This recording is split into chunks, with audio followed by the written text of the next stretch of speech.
पिछले लेक्चर में हम लोग वास्तविक संख्या पे ऑलरेडी बात कर चुके हैं, लेकिन आज हम लोग बात करेंगे बहुपद पे। और बहुत इम्पोर्टेंट कॉन्सेप्ट है इसमें, और इन सारी चीज़ों को समझते हुए हम लोग आगे बढ़ेंगे। सबसे पहले हम लोग बात करते हैं बहुपद कि अगर बहुपद को परिभाषित करना रहे या कोई पूछे तो उसकी परिभाषा हम इस प्रकार दे सकते हैं।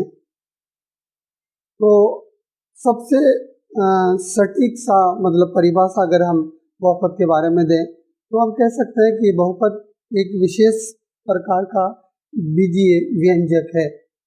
अब ये बीजीय व्यंजक की बात हम लोग ऐसे कर सकते हैं 2x या 2x² + 3x, या फिर सिर्फ 2, या फिर 4x, या फिर 3y - 2। ये इस तरह का बीजीय व्यंजक, तो विशेष प्रकार का बीजीय व्यंजक को हम लोग बहुपद कहते हैं। अगर बहुपद के अर्थ को अगर हम लोग देखें, पद टर्म और बहु मतलब हो गया एक से ज़्यादा। अगर हम बहुपद के प्रकार पे बात करें तो बहुपद को हम लोग दो प्रकार से डिफाइन कर सकते हैं। एक हमारा चर बहुपद और दूसरा हमारा अचर बहुपद। अब यहाँ पे पहले हम लोग इसको समझते हैं, ये चर और फिर अचर, ये दो टर्म है, इसको पहले हम लोग समझते हैं। चर का मतलब हो गया कि वो पद जिसका मान मतलब वेरिएबल हो, बदल सकता हो। जैसे उसके लिए हम देखेंगे ये x। अभी हम देखते हैं कि अगर हमारा व्यंजक में x टर्म है, कभी x का मान हम देखेंगे 0 निकलता है, कभी 1, कभी 2, कभी 3, तो ये पद हमारा चर पद कहलाएगा। और अचर पद ये कभी भी अपना मान नहीं बदलेगा, और वो संख्या जैसे 2, 3, 4, 5, ये 6, ये हमारा अचर पद कहलाएगा। अब यहाँ पे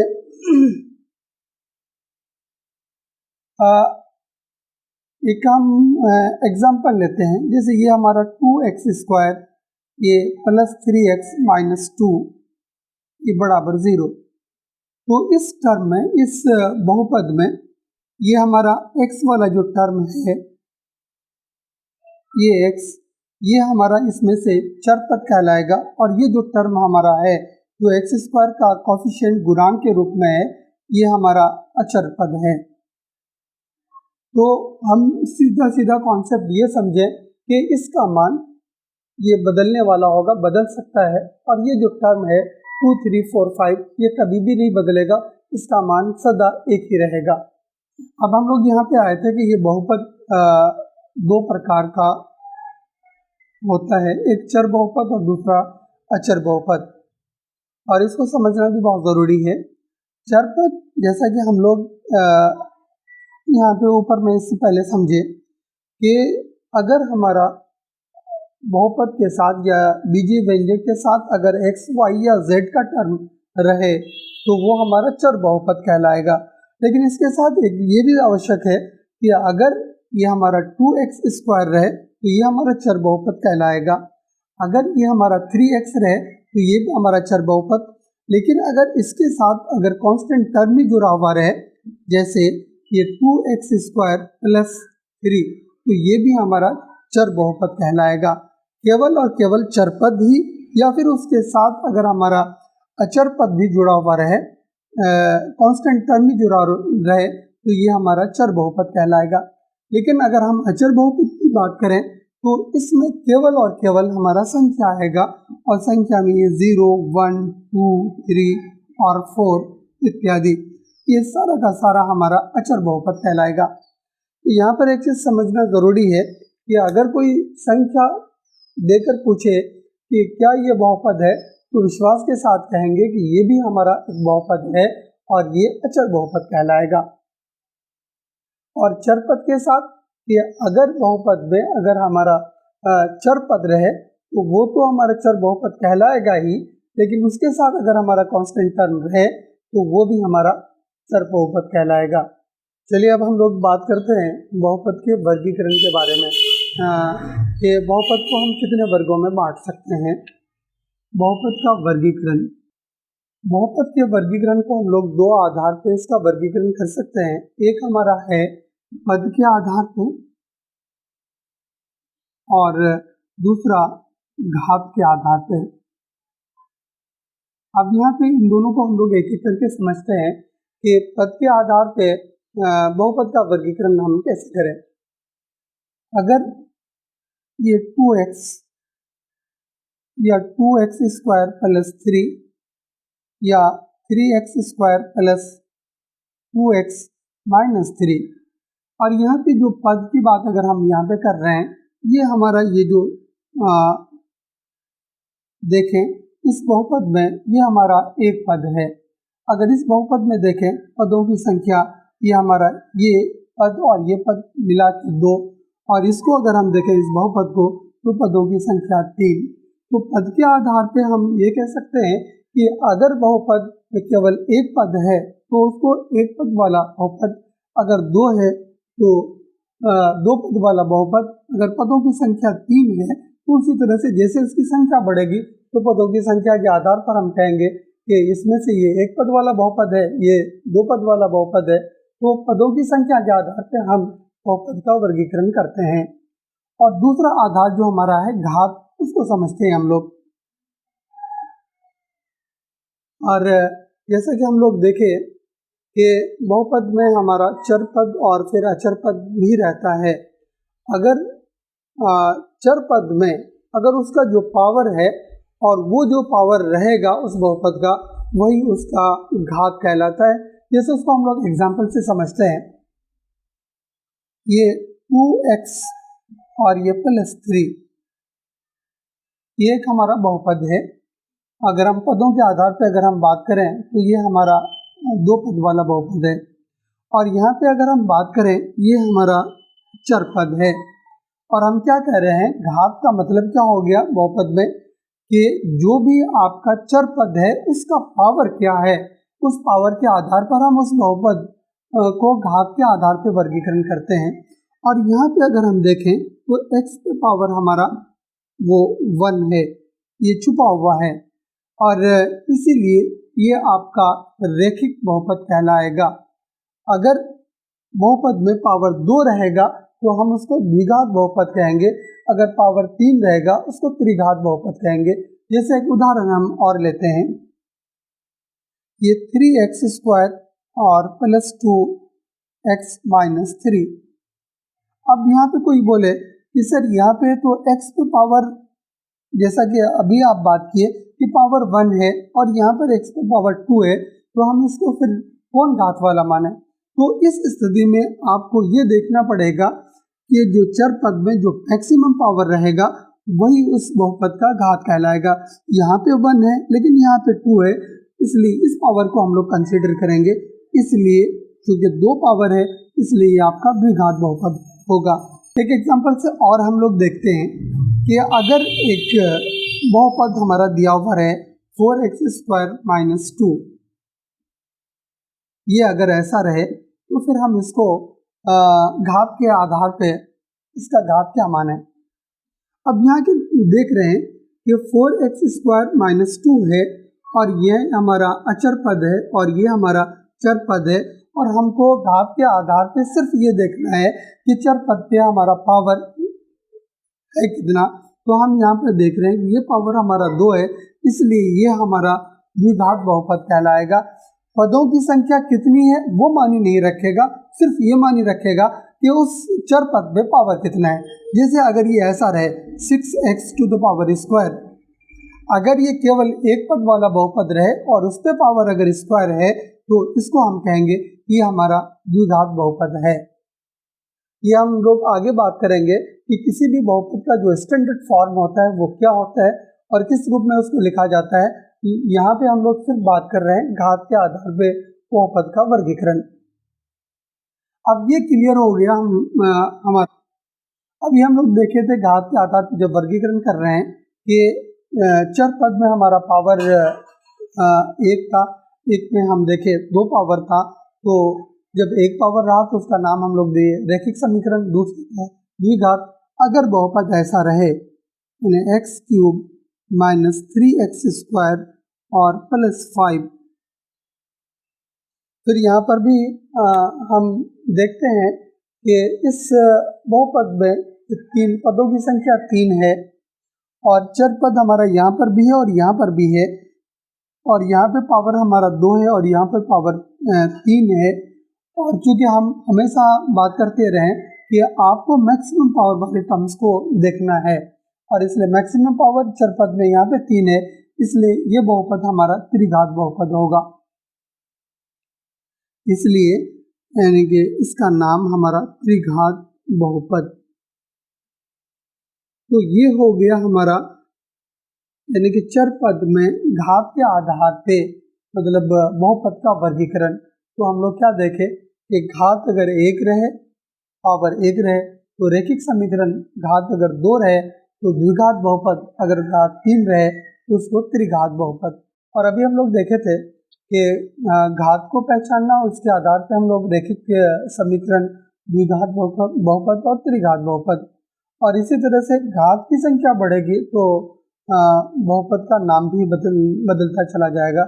अगर 4 हो जाए तो वो चतुर्घात वाले बहुपद कहलाएंगे। अब यहाँ पे हम लोग बात करते हैं, ये क्रम हमारा लगातार बढ़ता जाएगा। अब यहाँ पे बात करते हैं n घात वाले बहुपद। n घात वाले बहुपद ये क्या है? अगर ये हम लोग समझ गए तो सारा घात वाला बहुपद हम समझ जाएंगे। अब यहाँ पे ये a नॉट, पहले इसको हम लोग देखते हैं, और a1 x to the power 1 plus a2 x square और प्लस a3 x पावर 3 और प्लस a4 और x टू द पावर 4, और ये इसी तरह से बढ़ता जाएगा। और फिर प्लस a n-1 और x टू n-1 और प्लस a n और x to the power n। ये हमारा n घात वाले बहुपद हैं। अब यहाँ पे जिस तरह से हम लोग देख रहे थे कि अगर n घात वाला बहुपद अगर हमारा होगा तो ये हम इस रूप में इसको दिखा सकते हैं। अब अगर घात हमारा 5 रहेगा तो फिर यहाँ पदों की संख्या अगर हम देखें तो वो हमारा क्या बात की, अगर घात हमारा 5 रहे तो पदों की संख्या 1 ज़्यादा बढ़ जाएगी और वो पदों की संख्या 6 हो जाएगी। अगर घात हमारा 7 है तो वो 7 और प्लस 1, ये a जो 0 इसका स्टैंडर्ड फॉर्म है, ए नॉट इसको बोला जाता है और इसको हम दूसरे टर्म में कांस्टेंट टर्म बोल सकते हैं। इसलिए ये हमारा जुटेगा तो घात और फिर ये कांस्टेंट टर्म, तो वो हमारा एग्जैक्ट संख्या को बताएगा। अब यहाँ पे फिर हम लोग इसको समझते हैं, घात के आधार पे जो बहुपद का वर्गीकरण हम लोग किए थे और फिर और उस पर हम लोग आगे बात करते हैं कि एक बहुपद हमारा था कि ये x प्लस 5, ये हम लोग जाने कि अगर इस पे पावर अगर हमारा 1 रहे तो इसको हम रैखिक समीकरण या रैखिक समीकरण कहेंगे। अब यहाँ पे है कि किसी भी बहुपद का एक स्टैंडर्ड फॉर्म होता है। स्टैंडर्ड फॉर्म का मतलब हो गया कि अगर कोई भी बहुपद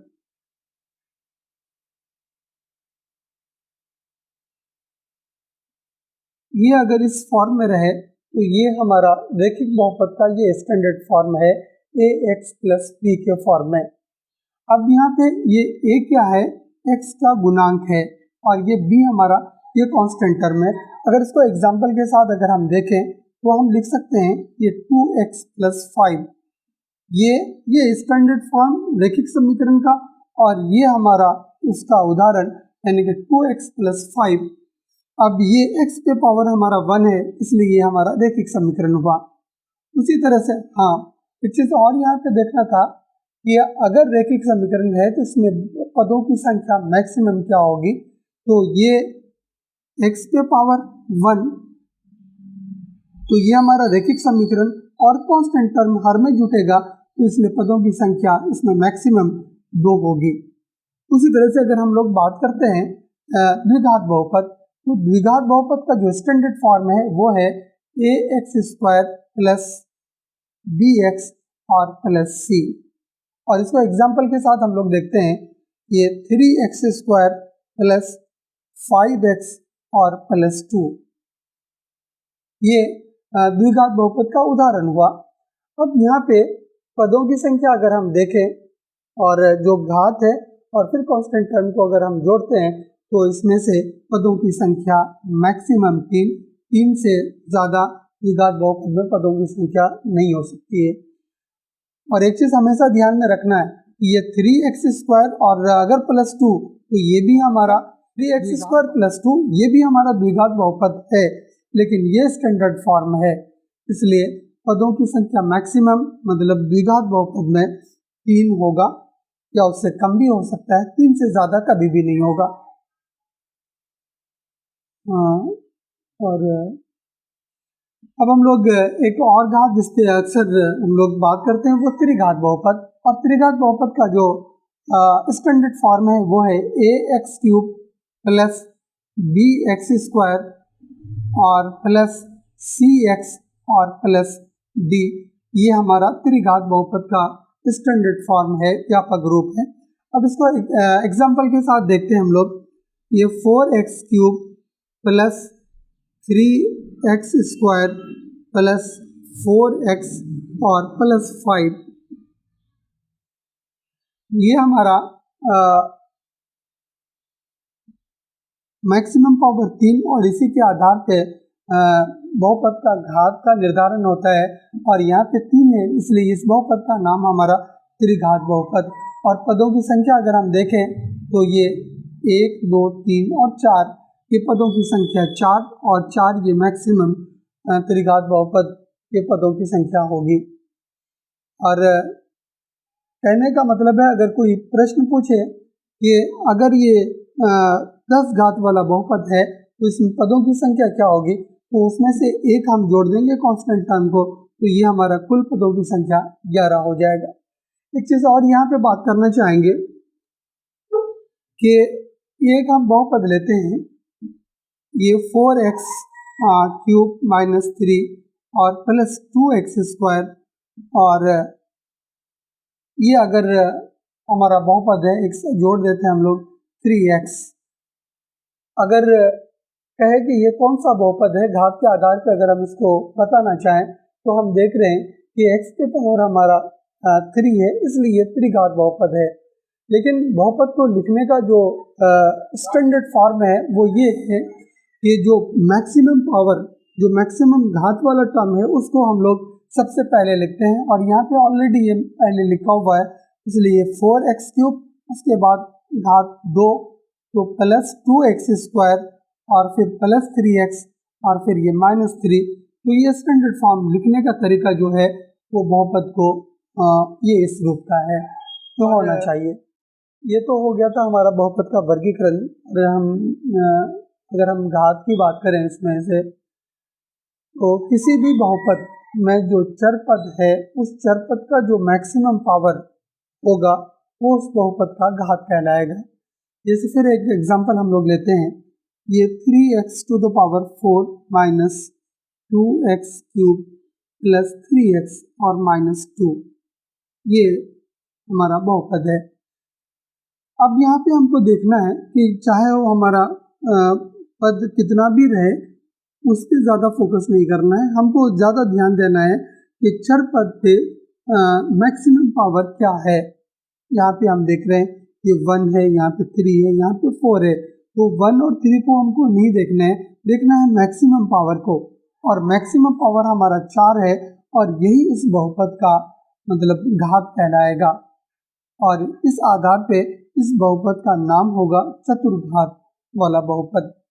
तो हम चाहे बहुपद ये इस रूप का रहे 4x⁵ minus 2x4 minus 3x² plus 2x minus 5, और यहाँ पे अगर हमको पहचानना रहे तो हम सिर्फ ढूंढ लेंगे कि मैक्सिमम पावर किस में है, तो वो देख रहे हैं कि हमारा 5 है, इसलिए इस बहुपद का जो घात होगा वो 5 होगा, यानी कि 5 घात वाले ये हमारा बहुपद कहलाएगा। ये घात भी क्लियर हो गया। अब हम लोग आगे एक और चीज को समझना चाहते हैं जो कि बहुत इंपॉर्टेंट है कि हम किस आधार पे किसी बहुपद को ये कहें कि ये बहुपद है या ये बहुपद नहीं है, और बहुत इंपॉर्टेंट है इस कॉन्सेप्ट को समझना। और कुछ चीज़ों को अगर हम बहुपद कहीं दिया हुआ रहे, अगर कुछ चीज़ों पर गौर करें तो वहाँ से ये क्लियर हो जाएगा कि ये हमारा बहुपद है, विश्वास के साथ कह सकते हैं। अगर उन तमाम क्राइटेरिया को वो फुलफिल करेगा तो हम कहेंगे ये बहुपद है। अगर उसमें से कोई एक भी मिस करेगा तो हम विश्वास के साथ कहेंगे कि ये बहुपद नहीं है। अब एग्जाम्पल के साथ हम लोग इसको समझते हैं।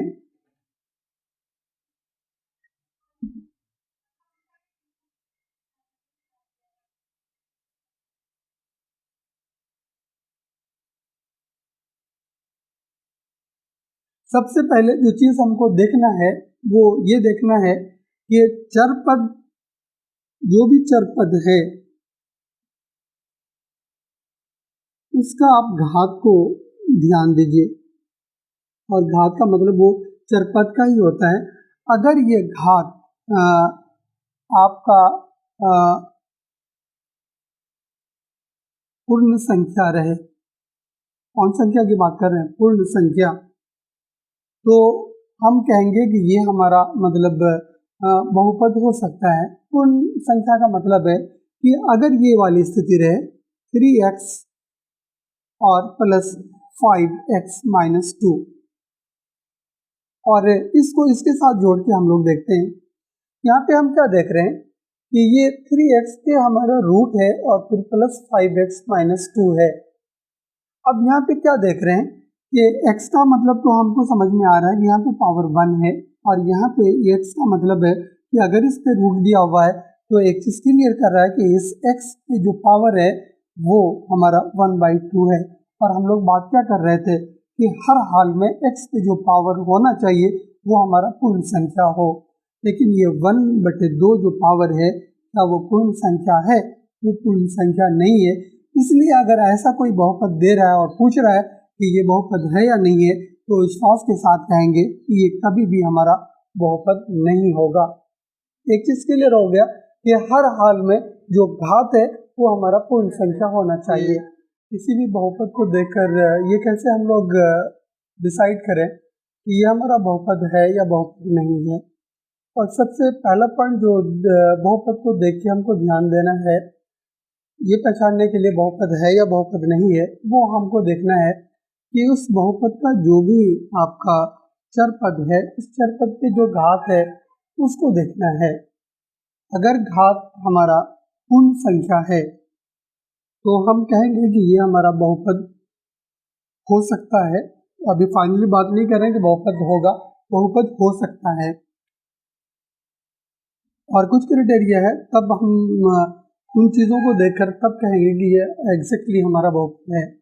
अब जैसे हम पूर्ण संख्या या घात जो चरपद के साथ है वो किस आधार पे, अगर ऐसा बहुपद रहे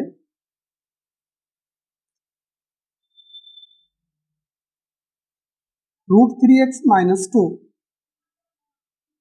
और ये बहुपद है या नहीं है, अब वही समझाने की कोशिश हम कर रहे हैं। हम क्या कह रहे थे कि आप ये देखें कि बहुपद के पर घात क्या है, और यहाँ हम देख रहे हैं कि 3x है और इसके ऊपर में रूट है, और रूट का मतलब हम जानते हैं कि अगर अगर पावर के संदर्भ में तो ये रूट का मतलब होता है कि इसका वैल्यू या उसका पावर ये 1/2 के बराबर। तो यहाँ पे मतलब क्या हो गया कि x पे जो पावर है वो पावर हमारा 1/2, और ये पूर्ण संख्या नहीं है। जब ये पूर्ण संख्या नहीं है इसलिए इस आधार पे हम बोलेंगे कि ये बहुपद हमारा कभी भी हो ही नहीं सकता। तो एक चीज क्लियर हो गया कि घात को अगर हम देखें और अगर पावर उसमें पूर्ण संख्या नहीं होकर अगर भिन्न के रूप में रहे या और किसी रूप में रहे तो हम ये कहेंगे कि वो बहुपद हमारा बहुपद नहीं हो सकता। और दूसरी चीज जो देखने की है वो ये है कि कभी कभी आपको बहुपद इस टर्म से दिया हुआ रहता है, यानी कि 3x² और प्लस 1/x और प्लस 2, ये इस ढंग से दिया हुआ रहता है। और अब यहाँ पे देखने की बात है कि एक चीज़ जो हम लोगों को देखना है वो घात। अब यहाँ पे घात क्या है, वो हमारा यहाँ पावर 2 है, तो ये पूर्ण संख्या है। और यहाँ पे तो ये इस आधार पे तो हम बोल रहे हैं कि ये पूर्ण संख्या है। लेकिन एक चीज़ जो नज़र आ रही है यहाँ पे कि जो बहुपद का हमारा चर पद है वो इस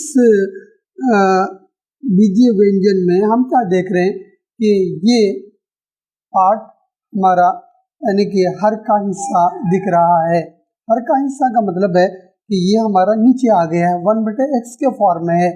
अगर कहीं पर भी किसी भी बहुपद में अगर इस ढंग से कहीं नज़र आता है यानी कि वो 1/x या फिर 1/x² यानी कि x घात की बात हम नहीं कर रहे हैं यहाँ पे, यानी कि ये चर पद कभी भी अगर वो हर का हिस्सा दिखे तो हम पूरे विश्वास के साथ कहेंगे कि ये हमारा कभी भी बहुपद नहीं हो सकता है।